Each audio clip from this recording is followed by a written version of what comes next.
Welcome back. You're still watching Nedbank Business Watch. Today is the 12th of March, and we get into this particular interesting segment where we are talking banking made easy by Nedbank. But today, in particular, we're talking about foreign exchange payments made easy. Toba Kamet, the Treasury Sales Manager, is going to explain to us what it is really that they have done to make sure that foreign exchange payments are indeed easy for you as the banker. How do you access the new feature? That is a question. The exchange control, as well as how long it takes really for funds to be transferred to the beneficiary. Toba is going to make sense of it all. Good afternoon. Welcome to the program, Toba. The biggest conversation right now with bankers is convenience. Not only with banking, with everything really. We want convenience. We feel like our dignity is being stripped away when we have to queue and fill out forms. Talk to me about this new development with Nedbank, new international payments feature on online banking. What is this? Thank you, Swiso, and good afternoon to the viewers as well. You are right. We as a bank are always looking at convenient ways to bring banking closer to our clients. We are in a digital era now where customers are used to doing things on the go. So banking should not be an exception as well. So Nedbank has heard its clients, and we are introducing foreign exchange payments on our digital platforms. So what this means is that our clients can now make payments from their Nedbank Money Africa app or from their online banking. Okay, so what is it that is different? Obviously you did have this feature before, but it wasn't online, so to speak. Let's make the contrast now. How is it different? Yes, so it's definitely not a new solution in that we, as a bank, we have been able to make foreign exchange payments for our clients. But the process was more manual in that our clients were filling in forms as well as writing instructions when making these payments to their different beneficiaries across the world. But now what the bank has done is to allow these payments to be done on the app. So that means if I am paying maybe a supplier in US dollars, say in China, I can go into my online banking and capture a USD payment to that supplier.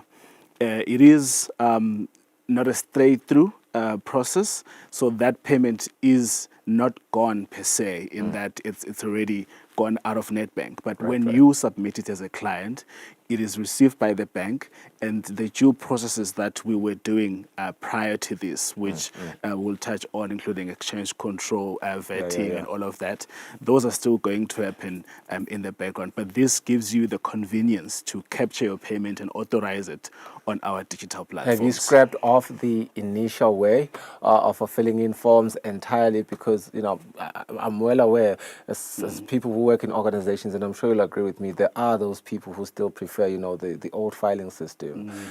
People don't really like to move with it. Not everyone likes to move with the times. Yes. Some people still prefer, the old way. Do you still have that feature? Definitely. We do have. So clients can still submit those forms and letters to the bank, but we are encouraging our clients to take advantage of this new convenience. But should the need, say for example, you don't have access at the time and you need to do a payment, we are still able to process those payments for our clients using the forms or the instruction letters. Okay. What are some of the bank's traded currencies? All right, so our clients can make payments in the major currencies. So it's the US dollar, the euro, as well as the pound. They can also make payments in the Botswana pula, as well as rands as well.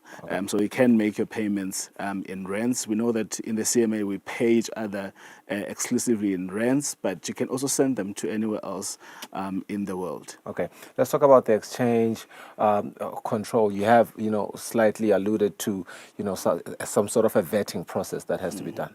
Yes. So as a bank, we are regulated by the central bank, and the central bank is the custodian of the exchange control regulations of the country. So each payment differs. So the reason for payment A is going to be different from the reason for payment B. A certain person may be paying for imports, someone else is paying for studies, and things like that. So there are different prescriptions for each of those payments. So, for example, the base most of the time would be an invoice. It's to say you are paying for an import, you're importing a car, for example, then the base as a supporting document would be an invoice. Right. So then exchange control regulations then go into detail to say what kind of a car. Is it a used car? Is it a new car? If it's a used car, then there are regulations around you should submit maybe an import permit. So I'm saying that to say that different payments require different supporting documentations, but all in all, Nedbank is always adhering to the exchange control regulations in terms of those requirements, and we do advise our clients of such to say, if you're paying for a service, this is what you're supposed to provide to us. If you are repaying a loan, then these are the documents that you're supposed to provide to the bank. But ultimately, once the payment is received by the bank, so once it is fully captured and authorized from the client's side, it then goes through that process. And if it passes that process, if all the supporting documents are submitted and are sufficient, then the payment is then released now and paid off to the beneficiary bank. So it is only then that it leaves Nedbank. Okay. I think we also do want to emphasize something that you've already said, that it is added into the already existing pay feature. Whether you're an individual or you're a business, there's no really a need to re-register. You can simply use the online as well as the app platforms to process these payments. Does that apply? I'm really concerned about the businesses because, like you are saying, there's always different requirements for whatever service it is that you are trying to, push through. The existing permissions and roles for businesses. How is the approach there? Okay, so so this, in as much as this is a new feature on our online banking or on our digital platforms, it is added to the existing pay options, as you have said. You have single payments, you've got multiple payments, and all of that, tax payments. We've now added this fifth or sixth feature for international payments. Right. So you do not need to register separately for this international payment solution. It is added to your existing profile. And also for businesses, like you've said, users are assigned rights and permissions and limits. So there is no need to assign new limits or permissions for the Forex payments. Yeah. So the existing limits and roles. So if I am, for example, authorized to capture payments on behalf of company ABC, then even if it's a Forex payment now, I'll still have the same responsibility or the same role on the platform. And as well, if I have a limit of 1 million malangeni per day, for example, then if I capture a $20,000 payment and the equivalent of that, say, is 350,000 malangeni, then that eats into my limit for the day. That means my remaining limit for other payments that I can do on the platform that day is then the 1 million minus what I've just paid. So the existing limits, roles, and permissions are not impacted. The same will still apply. You did mention major currencies as some of the currencies that the banks traded currencies within this feature. The US dollar, the euro. I want to believe those are categorized under a different time zone. Maybe the others do fall under Central African time. Does this really have an effect to how long the funds take to be transferred to the beneficiary? I suppose that would be the case. It does have an effect, but there is a standard when it comes to SWIFT payments, because all the payments that our clients will be processing or are processing on the feature, on this new feature on online banking, go through the SWIFT rail, which is one of the most secure ways of sending cross-border funds. So the standard day is 2 working days ordinarily, but as you've said, different time zones. Maybe you're sending to a Japan who is 7-8 hours ahead, Yeah. or you are sending to the US who is 7 hours behind.